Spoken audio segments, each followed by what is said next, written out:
On this episode of Ask Dr. Bitcoin, we're going to cover the basics. We're going to talk about what is blockchain, what problems it's meant to solve, and what some examples of it solving those problems might be.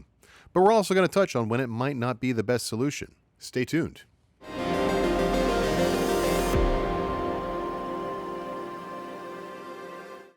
Well, hello there. I'm Mark Risen-Hopkins. I'm a cryptocurrency and blockchain enthusiast who's been studying and learning about the space since 2011. Today, we're going to talk about the essence of blockchain and why it's such a revolutionary technology, but also when it might not be the best fit. Let's start with the sentence that I often use to describe Bitcoin. Bitcoin is the reference architecture for blockchain, which is a decentralized internet protocol for the mitigation or elimination of trust between counterparties. That's pretty dense. Let's break this down word by word to understand what that means. First of all, decentralized. In a decentralized system, there is no central authority that holds the power or control over everybody. Everything is distributed evenly across the network, and that means that no single entity can manipulate or control the system, which ensures fairness and balance. Of course, next we have Internet Protocol. Protocols being just a set of rules that dictate how data is sent and received over the internet, like rules for email or rules for how web pages are interpreted. Bitcoin uses its protocol to send transaction information and value over the internet.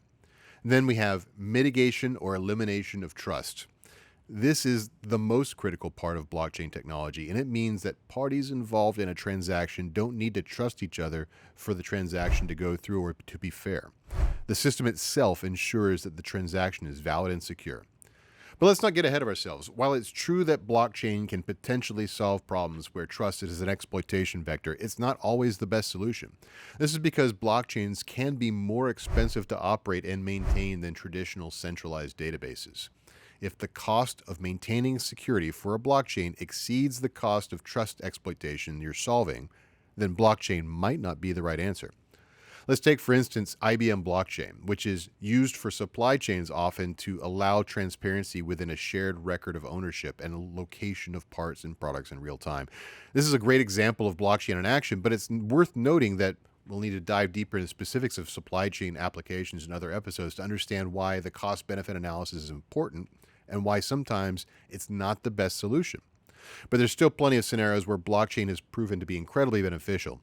It's also used in music streaming, insurance, healthcare, real estate, and even charity.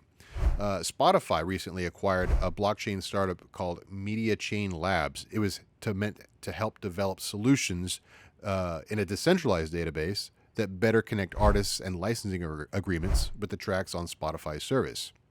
Nationwide Insurance is testing a blockchain solution to provide proof of insurance information called Risk Block. This will help law enforcement and insurers verify their coverage in real time and accelerate claims processing. We've got a lot to cover in future episodes this season, including further exploring when and where blockchain is the best solution. But for now, just remember this. Blockchain is a powerful tool, and like all tools, it's not the answer to every problem. Thanks for watching yet another episode of Ask Dr. Bitcoin. Subscribe for more videos on blockchain and crypto, and if you enjoyed today's video, share it with a friend so they can see. Don't forget, see the receptionist on your way out. Hey, is this level?